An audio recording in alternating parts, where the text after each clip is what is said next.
I'm not ready. 5, No. 4, 3, No. 2, 1.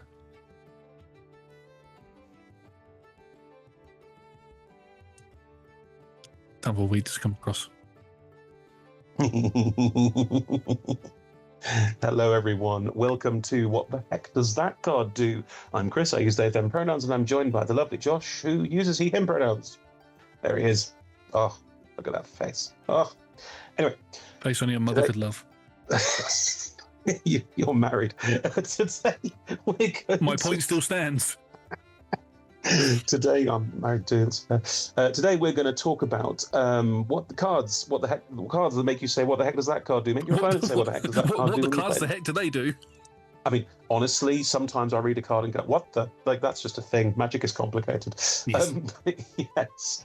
We will introduce a commander to you, and then we will introduce cards to you that you will hopefully play with your friends and delight them by doing strange, wacky, weird, and wonderful things, because that's my favorite part of Commander, and hopefully it's yours too.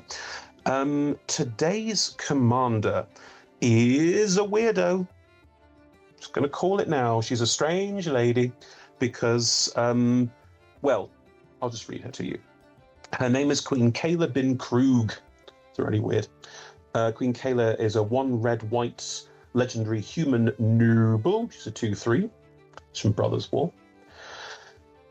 And she says, for 4 mana and tap, discard all the cards in your hand, then draw that many cards.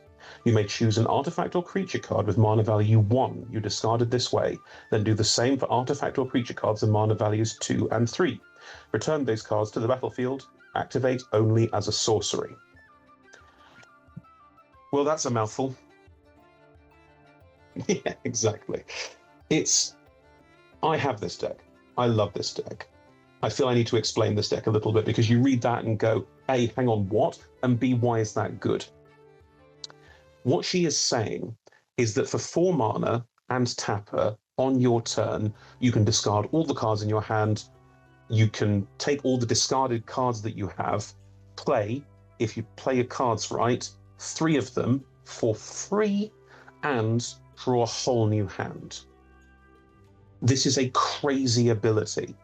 In terms of value, you are outvaluing the board by putting 6 mana worth of things on the board for 4, and you get a whole new hand every time.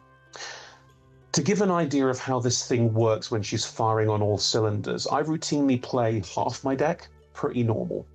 I routinely end up with hundreds of pieces of detritus lying around all over the battlefield because my board state is so big with so many things on the board that I don't really know what to do with them all. But that's fine.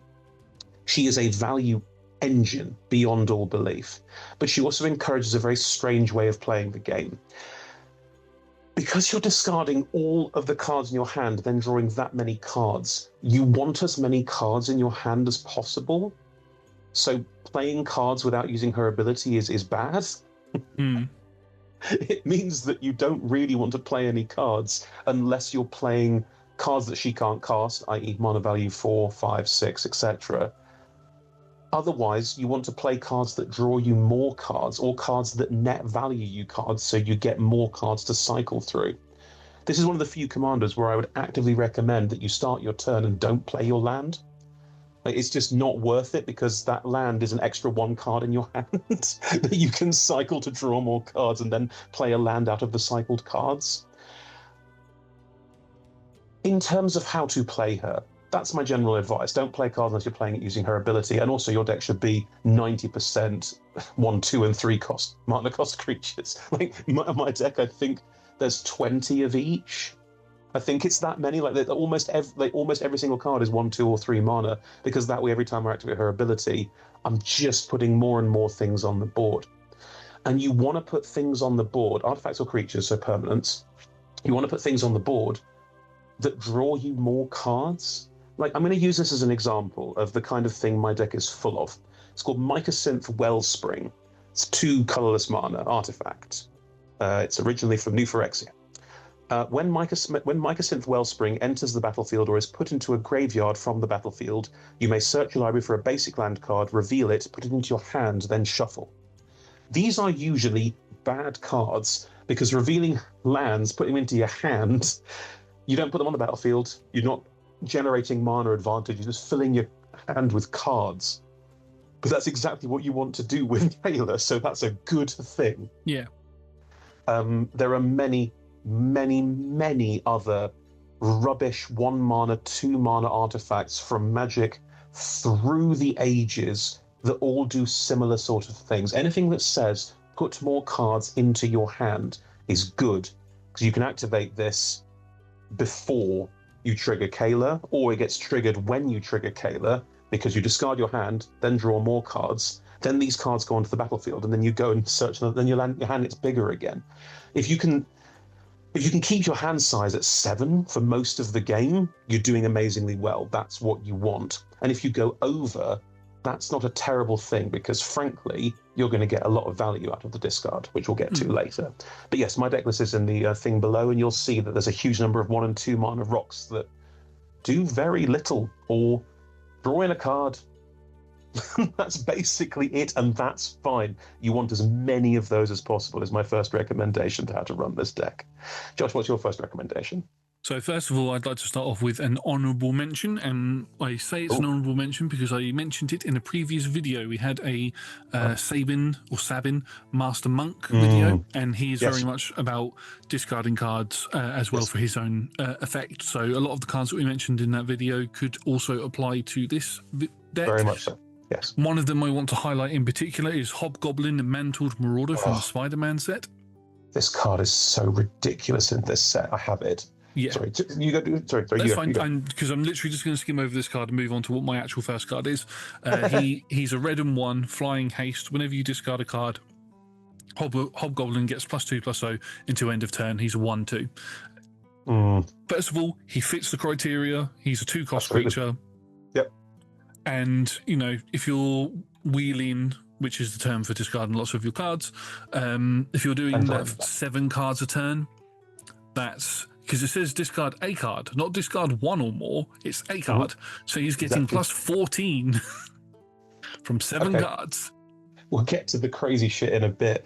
I'm going to point out that my first recommendation is very similar to card. It's called a Flame Blade Adept. It's from Amonkhet. It's a menace 1/2 Jackal Warrior. Whenever you cycle or discard a card, it gets +1/+0 till end of turn. So that's half of Hobgoblin's effect, and without the haste and without the flying. But it's still really good, because as Josh says, if they're both out and you use Kayla's ability with no enhancements, suddenly there's a 14 power creature flying in, and a 7 power, well 8 because it's +7. Oh god, he's a 16 power creature, Hobgoblin, isn't he? Suddenly there are 2 very big things that are either very hard to block or have haste, that are just on the board, where every ability to discard 1 more card, if it's discarding 8 over discarding 7, that sort of thing. Yeah. Ugh, it's just fantastic. Using the discard, turn it into just raw damage, raw attack power is the first step, and it's such a fun step already to get the ball rolling. Yeah, and another way to make and one of the other things which I'm sure Chris is probably going to go into with some of their other card recommendations is Kayla's ability is a tap ability. So it would be a really good way to have ways to untap Kayla to either use her as a blocker or to potentially do her ability again if you've got the mana to do it, or if you've got ways to reduce it. So my actual recommendation is Flash Thompson, Spider-Fan, also from the Spider-Man set. Oh yeah. He is a human citizen. He has Flash, would you believe? And he says, when Flash Thompson enters, choose one or both. He has Heckle, tap target creature, or Hero Worship, untap target creature. And he's a 2/2, I should have said as well. So again, he costs 2 mana, so he fits Kayla's sort of description. And you discard him from your hand when you use her ability. He then comes back in. As soon as he comes back in, you can tap one of your opponent's creatures, and you can untap Kayla to use her ability again. I have found that it's very hard to use her ability more than once. Like, I've got a couple of cost reducers in here to reduce her tap ability, absolutely. But even then, the ability to untap her and then pay 4 more mana is such a big ask when you have wheel effects that do the same thing, especially if they allow you to build up your hand size. So we were talking about that. I'm going to talk about Bag of Holding. This is on the EDH rec page, and I cannot... It should be higher. It's bananas. Bag of Holding is from Baldur's Gate, I think. Yes, it is. It's a 1-mana artifact, so it works. You cast it off Kayla, you get it back. It's all fine. Whenever you discard a card, exile that card from your graveyard. For 2 and tap, draw a card, then discard a card. And for 4 and tap, sacrifice Bag of Holding, return all cards exiled with Bag of Holding to their owner's hand. To put this in context about how absolutely bananas this is, if you have Bag of Holding on the battlefield and you activate Kayla's ability, you will discard all the cards into your graveyard. You then pick the 3 that come back out again, and then all the rest of those cards get exiled from your graveyard into the Bag of Holding, because that's the order of events that happens as they all get played and discarded and played. You then have the Bag of Holding, which will have probably 4, maybe a couple more cards in it to start off. If you activate Kayla's ability, say 2 or 3 more times, and you've got, let's say, 10 cards under the Bag of Holding. If you tap and sack it, and then use Kayla's ability, Kayla very specifically says, discard all the cards in your hand, then draw that many cards. So you are drawing out a huge number of cards from your library. The 14 cards that you'll have in hand at that point, all the discard effects will not just trigger, like Hobgoblin becomes a 30 power creature. Yeah. The Flame Blade becomes a ooh, how big does that become? 15, probably. It'd be half. Yeah. It? No, it's only attack, so it's +1/+0, like Hobgoblin's +2/+0. So it's still a bit of a like hit once, hit hard, but yeah. It is still very much that sense of like you are making crazy attackers out of nowhere. The Bag of Holding also, because you are discarding so many cards off Kayla and then drawing so many cards, unless you have a Thought Vessel or something similar, which is a double-edged sword. Like I have one in the deck, I don't always play it out, because sometimes you want on end step to discard all the cards in your hand down to 7, and suddenly your discard steps trigger again, because it just means everything goes off in the same vein. Yeah, that leads perfectly into actually what my next card is, because it has a very similar effect. It's called Contaminant Construct. It costs 2 mana. It's a construct. It's an artifact creature. It's a 2/1, and it's from Kamigawa Neon Dynasty. Whenever you discard a card, you may exile that card from your graveyard. If you do, you may play that card this turn. So similar to Bag of Holding, except for you have a timing restriction on it. You can do it only up until the end of the current turn. So, but it does mean that you can put lands under it. So if you haven't played your land for turn, you're relying on drawing a land to play, you can exile it, and then if you don't draw a land from that, you've exiled it under this card and then can play it straight away. And any other cards that don't quite fit the sort of criteria for what you want to do, sort of thing. It's just mass. It's just literal mass of cards. And also because you keep drawing like 7 or 8 cards, invariably 1 is a land, so you can play your land after you've done Kayla's ability to keep your hand count as high as you possibly can. The nice thing about the Containment Construct as well is that whenever you discard a card, you may exile that card, so you can choose. The ability, therefore, to go, do I want to put it in the Bag of Holding if I've got that out, in the graveyard if I don't have it out, or potentially put it to one side so I can play it this turn. Yeah, it widens your hand size and it opens your graveyard, which... Unfortunately, the funny thing is, like, Kayla's ability and this, like, discard strategy works better in so many other colours than red and white. These are not the obvious colours for discard strategies. Like, even red is definitely a discard strategy. But white isn't. White really doesn't do a lot of things. Like, white has a lot of cool things about, like, getting cards out of the graveyard. Like, I run pre-war... the Fallout one. Yeah, that's one of the cards on my list. Yeah. Sorry, yes, you talk about that one, or Sevin's Reclamation, which we also both know about. Just cards that let you play cards out your graveyard that can be played from your graveyard in Sevin's Reclamation's case, because it just means that if you do cycle past things that you want, you can still get them back. Which is because sometimes you find you're in a position, I certainly do when I'm playing, where I go, I'm going to cycle all these cards and get 3 of them, but I'm going to lose that one. Yeah, I have an interaction question actually, because I have both of these cards up and we've just discussed both of them. If you use Kayla's ability and you have Contaminant Construct and Bag of Holding on the field, can you stack Contaminant Construct's ability and Bag of Holding's ability? So you can choose to exile any of the cards that you want to with Contaminant Construct, and then whatever doesn't get exiled or come back through Kayla's effect then gets put under the Bag of Holding. Yeah, because Containment Construct is a May ability, and because Bag of Holding says whenever you, so they're both whenever triggered, you can stack them how you see fit. So I would put Containment Construct above Bag of Holding because that's a May ability, and if you don't want to do that, the bag will exile it instead. Yeah, so it just gives you lots of flexibility with the cards that you discard then. Oh yeah. Like that's I don't have that in my deck. I've seen it before and gone, you're about to talk about Glinthorn Buccaneer, so I'll leave why that's awesome with you. Instead, move to some of the slightly weirder ones I also play. So this one is subtle. And also, frankly, this one is the kind of thing where you think it might not be great, and then it's suddenly insane.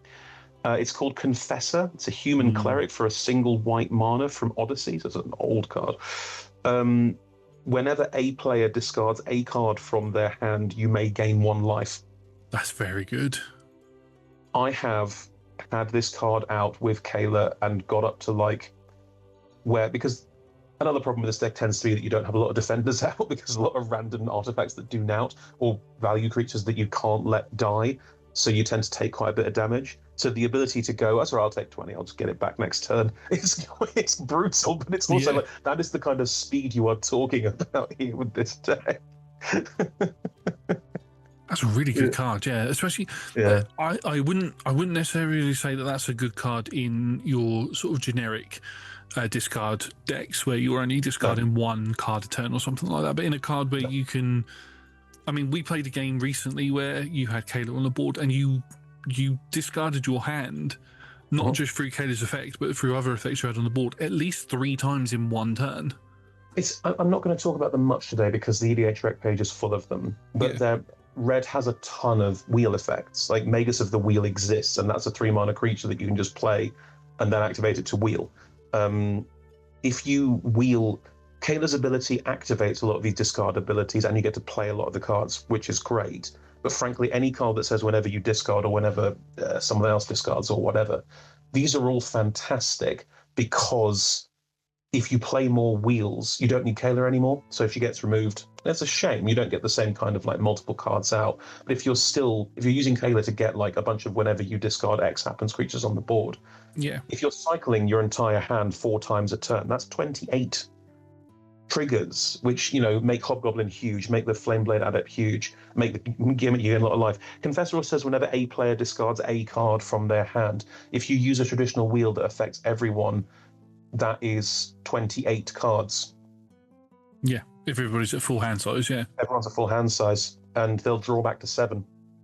And if you then can wheel twice in a turn and make them draw back from 7 again, that's 56 health gained.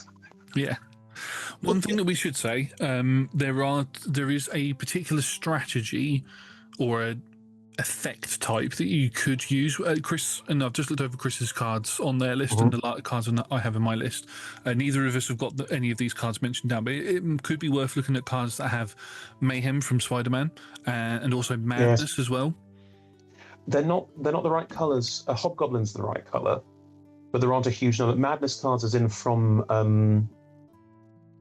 Anya Falconwrath and things like that, yeah? Yeah, a lot of the Madness cards that I've seen are either in black or red, so you could add the red ones in here. And it's the same with Mayhem. Mayhem, obviously, Norman Osborn Green Goblin is a very popular commander at the moment. Grixis, and a lot of it's Grixis, but there are still some red Mayhem cards that you could add in. There's a very limited pool, but it's an option if you wanted to run in any of those types of cards. Just thought I'd mention that because I noticed it, and Chris was going on about discard effects that you can get when you discard your cards and stuff, and that is one of them. Going on about. Yeah. My next card I'm going to talk about is one that Chris and I just mentioned, which is pre-war formal wear. Yes. For a white and 2, this is an artifact equipment. When pre-war formal wear enters the battlefield, return target creature card with mana value 3 or less from your graveyard to the battlefield and attach pre-war formal wear to it. Why is that such a tongue twister for me? Equipped creature gets formal wear. It's not easy. pre-wear formal wear. Equipped Forever. creature gets +2/+2 and has vigilance and has an equip value of 3. It's a great way to get a value piece back because obviously if you cycle it with Kayla's ability, it's 3 mana, you can cast it and then pull something out your graveyard. So if you cycled past a value thing that you want, either because you had to wheel rather than use Kayla's ability or vice versa, like I have tended to play this deck, and I'd recommend doing the same actually, that if you wheel past a value piece, don't be too worried. Because if you draw into, I mean, I have Savin's Reclamation and this in my deck, and that's enough because Savin's Reclamation has a flashback cast, so you can cast from your graveyard.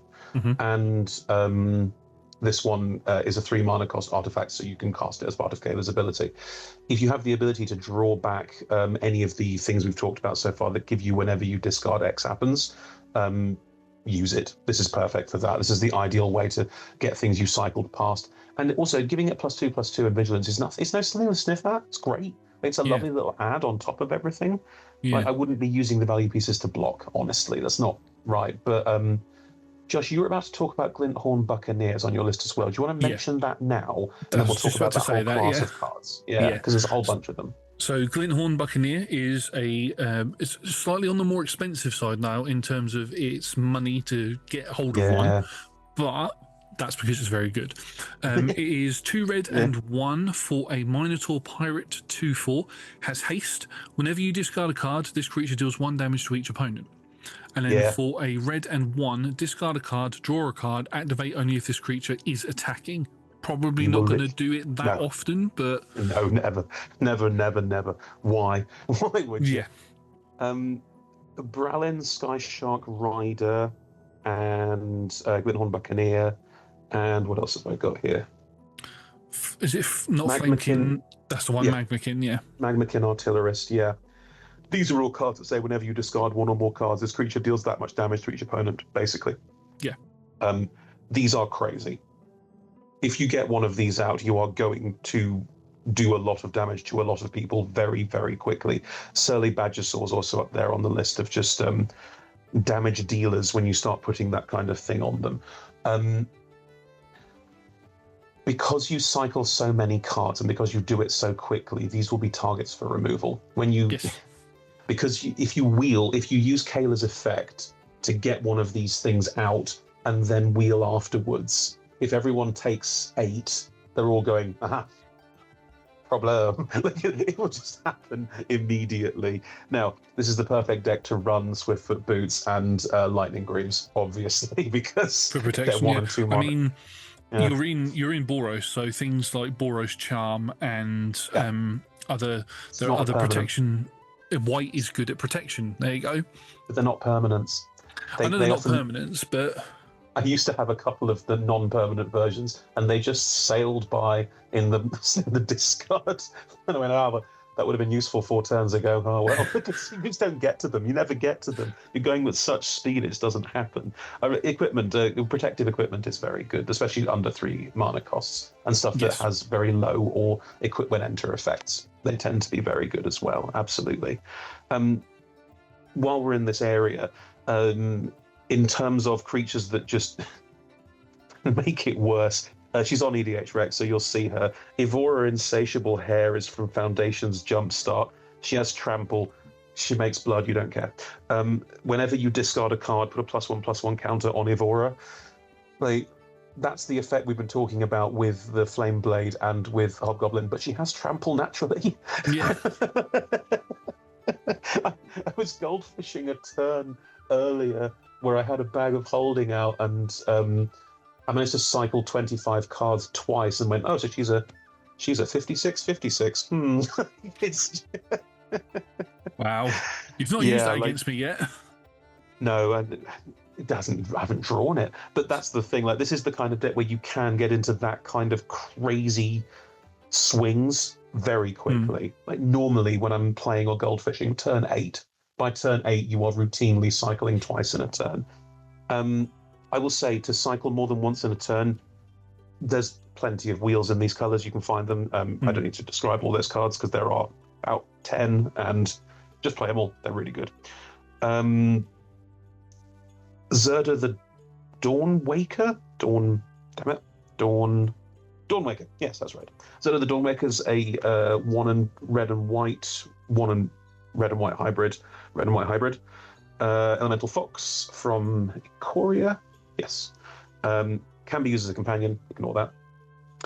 Abilities you activate that aren't mana abilities cost 2 generic, less to activate. This effect can't reduce their mana, blah, blah, less than 1 mana, blah, blah, blah. And you can also use it to make target creature not block this turn again. Not hugely relevant, honestly. But reducing Kayla's activated ability to 2. Great. The ability especially to with other untap effects, it makes it more viable to be able to actually cast her abilities more than once in a turn. I also use this doofus. It's called Pit Automaton. It's a 2 colorless mana card from Aetherdrift. That's why no one knows it. It's an artifact creature. It's construct. It's a defender. It's a 0/4. You can tap it to add 2 colorless mana. Spend this mana only to activate abilities. It also has an ability to do with exhaust. You don't care about that. Yeah. So yes, having that on the board kind of does the same thing, but only once. But I find that's enough to wheel and then activate Kayla, or activate Kayla and then wheel, depending on what's on the board. So yeah, like when you get to that point in the game, you're starting to cycle through things really, really quickly. Oh yeah, 100%. What else have you got, Ben? I've got 2 other cards. So I can see that from the list that you've given me that you've got 3. So do you want to go for your next one? Right. These 3 are all relatively new additions to my deck that I've only played a little bit, but so far they have paid dividends. So I'm very happy to talk about them. Yeah. From Final Fantasy, Gao, Feral Youth, Final Fantasy 6, I believe. Final Fantasy 6, 100%. My favourite Final Fantasy game. He's my top 5 video games of all time. Choice. He's a 1 and a red human berserker. He has rage whenever he attacks, put a 1/1 counter on him. And at the beginning of each end step, if a card left your graveyard this turn, Gao deals damage equal to its power to each opponent. It's not going to do quite as much damage as you'd hope. This is not on par with every time you discard a card, everyone takes 1 damage. Those are gross. What it is it's a really lovely just sit on the field constantly pinging everyone. Because every turn you are discarding cards, drawing more cards, and then playing cards out your graveyard. Every turn. So every turn you will trigger Gao. If you have a good attack with him, you'll keep putting counters on him and the ping will get bigger. But honestly, he's a 2/2 and doesn't have any he doesn't have any inbuilt protection. Chances are if you keep attacking with him, he's going to just die to something. It doesn't matter. He's really only there to ping people. But that ping damage, if it's just sat on the board from turn 4 onwards and just continually pinging everyone for 2, it does add up, and it will get ignored over the big things that can do 14 damage in a turn or 28 damage in a turn. And then suddenly everyone's at 10 and you're at 30 and they're going, that's not very badly wrong. Gao is a very lovely, sit in the back, don't draw too much attention. If you can get a couple attacks in to make him a 3/3 or a 4/4. Also, a lot of the artifacts I play tend to be when it enters the battlefield, you go draw 2 cards or go find a land or whatever. And if you tap and sack it, put a 1/1 counter on target creature. I've got at least 1 of those, I think. So things like that can then also make that ping damage just get slowly a little bit higher as well. It's a nice little workhorse, this card, I would describe it as. It's not big and splashy, but it certainly is useful and slowly gets the job done. I'd also like to say as well that looking at the artwork for it as well, the cat that is in the picture with him, yes, that's in reference to his strongest move that he has in the game, which is called Stray Cat. Because Gao's the effective blue mage of Final Fantasy VI, yeah? No, Strago is the effective blue mage. Unless your idea of a blue mage is somebody who takes the abilities from other creatures, then yes he is. Mage. Yeah. Sorry. So between Gao and Stragos, they're kind of the blue mages. So they sort of operate in 2 different avenues of blue mage. Because it's Quistis from 8, and it's Quina from 9, and all the creatures that what do you do? I somehow absorb the powers of the things we're attacking, and I gain. I think it's some Kumari in 10. It's Kumari in 10. It is Kumari in 10. That's right. The big strong guy with a spear is actually a blue mage. Yeah. Yeah, I love Gal. I love Final Fantasy. Anyway, that's a whole other thing. I've got a really... Actually, I'm going to save that really mean card for last. Okay. I've got another card that allows you to get more card draw into your hand. I'm probably going to get this completely wrong, the pronunciation of it, but Tokasia's Welcome? Yeah, that's Tokasia's Welcome. Yeah. It's a 3/2 for an enchantment. So unfortunately, it falls into Kayla's ability mana-wise, but it's an enchantment, so you won't be able to get it back. But whenever one or more creatures you control with mana value 3 or less enter, draw a card. This ability triggers only once each turn. So it's only once, but it's an additional piece of card draw that you can get for... It makes a huge difference. Seriously, it makes a huge difference to go from because if you have 7 cards in hand at all times, basically, and then you're drawing into your 8th card at the start of your turn, discarding 8 and drawing 8 gives you... It's surprising how much it makes a difference. Having 1 extra card makes a big difference. Yeah. Like, I play a File of Galadriel in my deck because it says if you draw a card when you have no cards in hand, you draw 1 extra card, which in this case means you draw an extra card, so you draw back up to 1 plus your hand limit using Kayla's ability.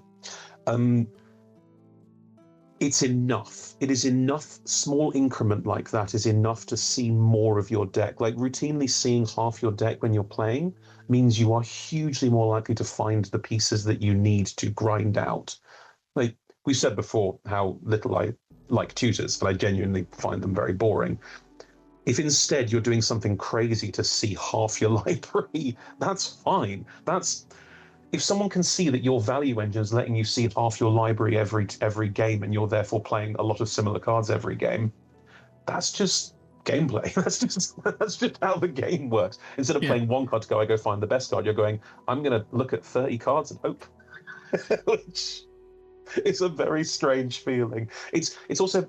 I will say I love this deck for many reasons, but one of the funnest things I think about it, one of the things I love most about this deck when playing it, and things that this is the only deck I have where I will look at my hand and go, this is rubbish, and look at my board and go, I've got nothing I can do. I'll just activate Kayla's ability and hope. Like, that's fine, because 9 times out of 10 in this deck, because of the amount of stuff, like, you'll be playing a bunch of 1 and 2 mana things that do nothing.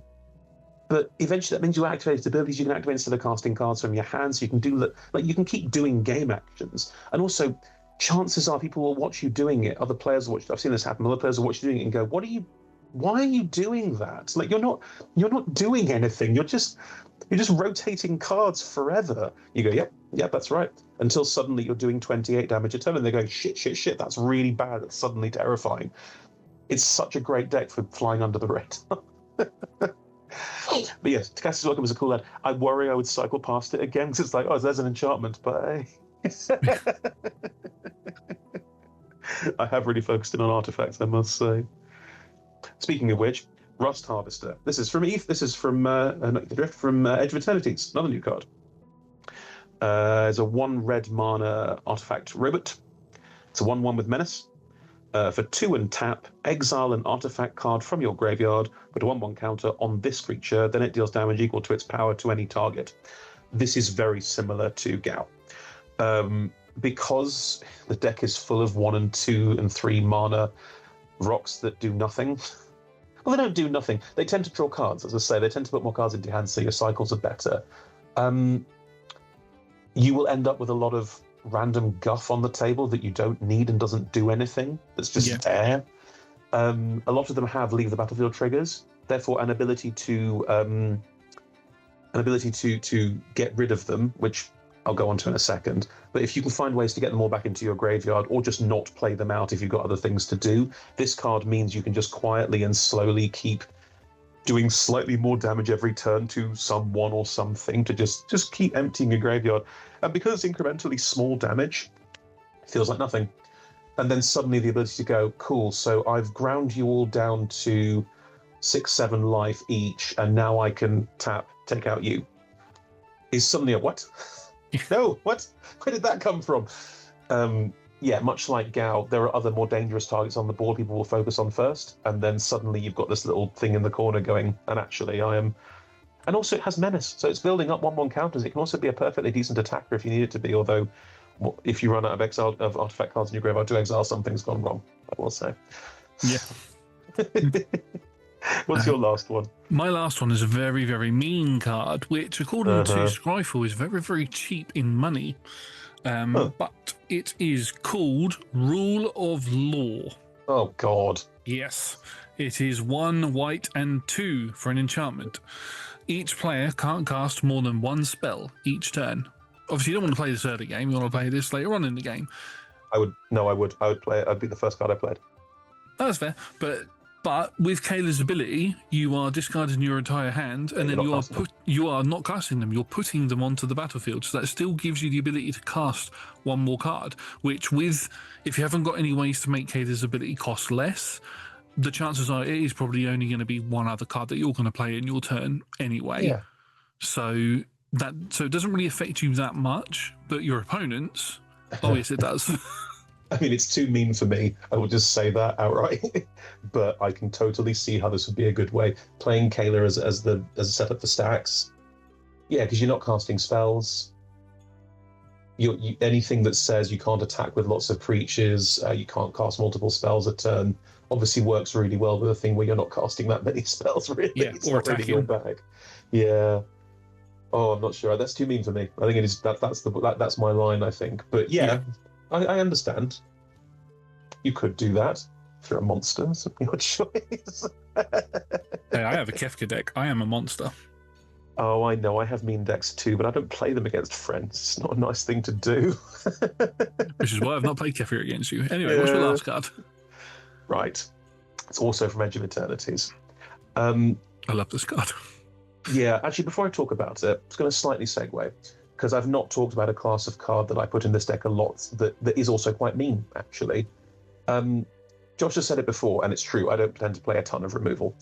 I have a ton of removal in this deck because white has a lot of 1 mana artifacts and 2 to 3 mana creatures that when they enter, they exile target creature until they leave the battlefield, like Fiend Hunters and that sort of thing. I do run quite a lot of those. A, they're cheap 1, 2, 3 mana things that white has in spades. B, you can choose not to play them, and you don't have to play them because of the way Kayla's cycling through. But if you're in a bind, because for some reason your deck's moving too slowly or other people have got a much faster start, you can use it to slow everyone down. I find it tends to paint a target. I tend to use it more when I'm playing it against like game store decks and that sort of thing, because against them you have to be moving at a slightly more cruel and faster speed to keep up. If I'm playing more bracket 3, let's call it. I tend to enjoy it more in bracket 2 where I get to be more silly, but if I'm playing it in bracket 3, then yeah, a lot of those white lockdown spells that used to be Banishing Light. There was a term. Banishing Light's like the sort of. Is that the other one? Yeah, it is, isn't it? Yeah. Yeah, I wouldn't recommend necessarily playing as many as I currently have in the deck, because I tend to look at them and go, I'm not playing that. There's nothing more demoralizing than going, activate Kayla's ability. I play these 3 things. Your commander, and your commander are all locked down. But you can do it. I'm just saying. Anyway, my last card is less mean. And it's from Edge of Eternities. And it's dumb. And I wanted to have it. And I thought about making it a commander and realized it was much more fun in this deck. It is Ragost, Deft Gastronaut. It's 1 red and 1 white lobster citizen. So Kayla can cast him. Yes. Artifacts you control are food in addition to their other types and have, for 2 and tap, sack this artifact, you gain 3 life. For 1 and tap, sack a food, Ragost deals 3 damage to each opponent. At the beginning of each end step, if you gained life this turn, untap Ragost. I have to say, the whole making them food, tapping them to gain 3 life, I have never used. It hasn't come up. I've also never had Confessor and Ragost on the board to make that cool combo work. So obviously that's a cool combo in and of itself. Yeah. What it's useful for is getting rid of the rando artifacts you end up lying around all over your board. What seems to happen is that turn 4, like the way I tend to play the deck is that I try not to play any cards on turns 1, 2, and 3 unless they are literally whenever you discard cards, because that means that once Kayla's online, they activate immediately. So turns 1, 2, 3, very few cards on the board. On 3, play Kayla. On 4, tap Kayla. By the time that you've done the first cycle and then started your second cycle, you've only got like 5, 6 mana on the board before you've already started doing this crazy effect over and over again. Having cards that have activated abilities that cost 1 is surprisingly useful because you often have 1 mana hanging around that you're not using. And for 1 mana, tapping everyone for 3 is similar to Gao and similar to Rust Harvester. It's just another like little soupçon of damage on top of the rest. As I say, a lot of these 1 and 2 mana, well, not mana rocks, 1 or 2 random artifacts that I tend to populate my deck with tends to be things that have an enter or leave effect, like Magicant Wellspring does. So having the ability to go for 1 mana, I ping everyone, a little bit more damage, that's great. And also I get to draw more cards, or I get to search for lands that are just going to bulk out my hand size so I can do it later. It's just useful. And also it's an activated ability, so if you've got 1 mana left over, but you've got 7 cards in hand, and you've got an artifact that will draw you a land or help you go and find something, you can wait until it's not your turn anymore, so pass your discard step, then activate it to ting everyone for 3 and get the card in your hand, so you haven't got to discard it till end of your next turn. I mean, using Ragost with the little robot that you mentioned before. Rust Harvester. Yeah. Using them both together because both their abilities cost 1 or 2, I think it was. 1. And use Ragost to get the card into that artifact into the graveyard, deal 3 damage to the board. Use the little robot to do it, to then exile that card out of the graveyard and then do his damage to everybody. It's not everybody, the robot. It's only 1 person. Like, what tends to happen, the big engines are very cool, but they tend to draw the removal, which makes sense. Yeah. They don't tend to remove Kayla, they tend to remove the scary thing, which is the wrong choice, remove Kayla. But if you end up, like how I have often ended up with this deck, especially when it's a 4-player game actually, is you get to about turn 10. Everyone's had a couple of board wipes and things removed. Everyone's like, oh, what's left on my board? And that's when you're going, cool, I can ping everyone for 3 and then ping you again for 4 is enough. Yeah. It's when small increments of damage are actually quite effective because everyone's down to about 10, 15 life and everyone's like, it's that point in a Magic game where everyone's looking a bit like, I've got to find a way to get through this.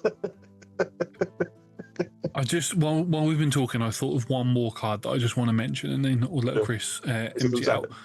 Sorry? Is it from Sabin? Is it from what? Is it from Sabin? It's one of the cards you play in Sabin, because Sabin also is red and white and cares about discard. No, it's not from Sabin. No, this is a completely different card. But one thing that Chris plays a lot in their version of this deck is a lot of activated abilities. This will be a card that will be brought up in a lot of videos that we do that have creatures or commanders with activated abilities. Mm-hmm. And I played this card recently against Chris in my Una deck, and it is Marvin Murderous Mimic. Oh, yeah. Yes, if you want to really go fast with this deck, he costs 2. He's an artifact creature.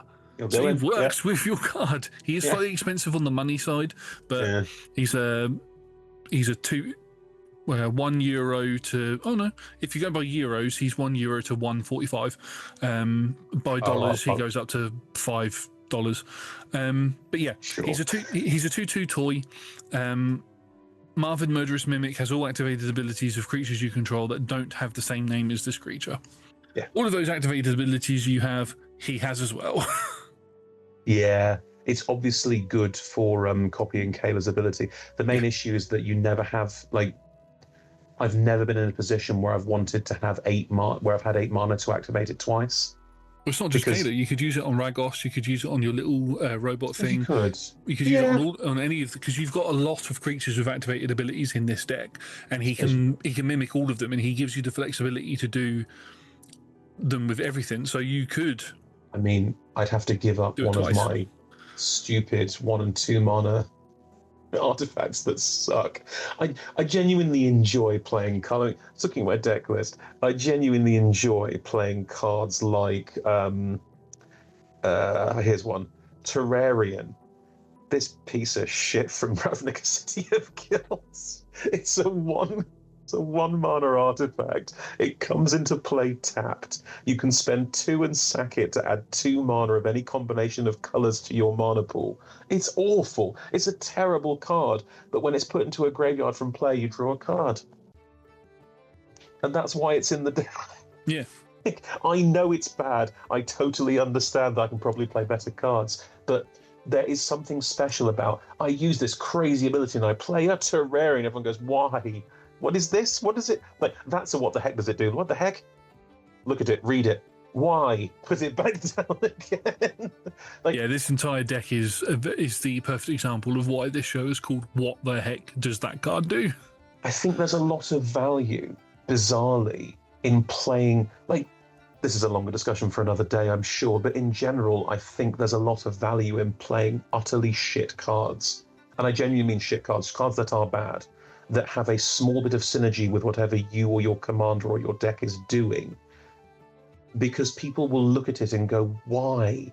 You could be playing a game changer. You could be playing a board wipe, a piece of removal. You could be playing something that has active and aggressive impact on the board. And you can say, yes, I could. And what you're thinking inside is, but you now think I'm an idiot. And because you think I'm an idiot, you're going to ignore me. Which means that suddenly I play 3 things that activate this deck, and I'm nugging everyone at the table for 20 damage. And everyone's going, where did that come from? And you go, oh, that's because I used the Terrarium and watched them all crumble. Like, that's the point. That's why this works. And this deck out of all of them is perfect for that kind of stupid selection of dumbass crap. It's just perfect for it. Anyway, that's my 2 cents. Yeah, and that's this episode. Chris, would you like to sign us off? Yeah, I'm going to forget everything. If you like this, get in the comments. Tell us what you liked. If you disagree, get in the comments. Tell us that you disagree. The algorithm does not care, and neither do we.